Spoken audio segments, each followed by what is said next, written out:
Clip number 138۔ اس clip میں آپ قرآن پاک کی سورہ آل عمران کی آیت نمبر 120 سے 122 کی تلاوت، ترجمہ قرآن اور تفسیر قرآن صراط الجنان سنیں گے۔ بسم اللہ الرحمن الرحیم۔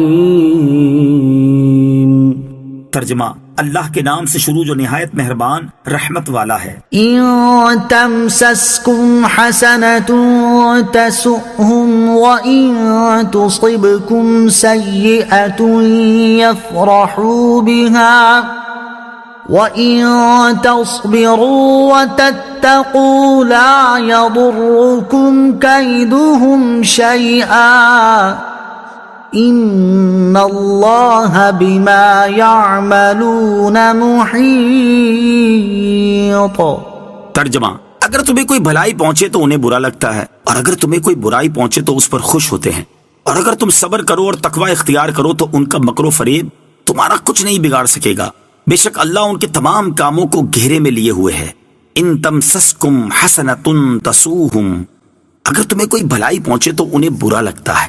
کفار کی عمومی حالت یہ ہے کہ اگر مسلمانوں کو کوئی بھلائی پہنچے تو انہیں برا لگتا ہے، اور اگر مسلمانوں کو کوئی تکلیف پہنچے تو وہ خوش ہوتے ہیں۔ لہٰذا مسلمانوں کو کافروں سے محبت و دوستی نہیں رکھنی چاہیے۔ ان کے مقابلے میں مسلمان اگر صبر اور تقوی کو اپنا شعار بنا لے تو کافروں کا کوئی داؤ مسلمانوں پر نہ چل سکے گا۔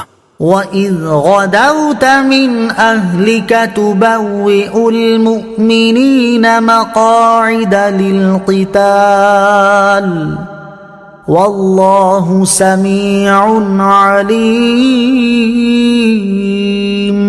ترجمہ، اور یاد کرو اے حبیب جب صبح کے وقت تم اپنے دولت خانے سے نکل کر مسلمانوں کو لڑائی کے مورچوں پر مقرر کر رہے تھے، اور اللہ سننے والا جاننے والا ہے۔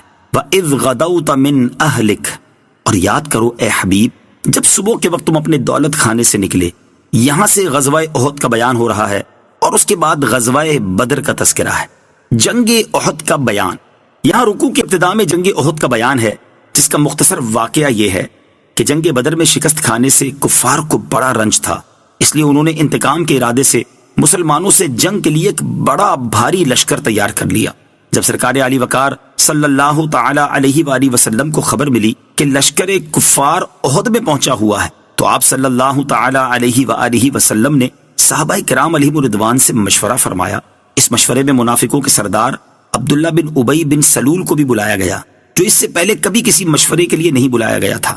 اکثر انصار کی اور عبداللہ بن ابی کی یہ رائے تھی کہ حضور سید المرسلین صلی اللہ تعالی علیہ وسلم مدینہ طیبہ میں ہی ٹھہرے رہیں، اور جب کفار یہاں آئیں تب ان سے مقابلہ کیا جائے، اور یہی سرکار دو عالم صلی اللہ تعالی علیہ وسلم کی مرضی تھی۔ لیکن بعض صحابہ کرام کی رائے یہ ہوئی کہ مدینہ طیبہ سے باہر نکل کر لڑنا چاہیے، اور اس پر انہوں نے اصرار کیا۔ سرور کائنات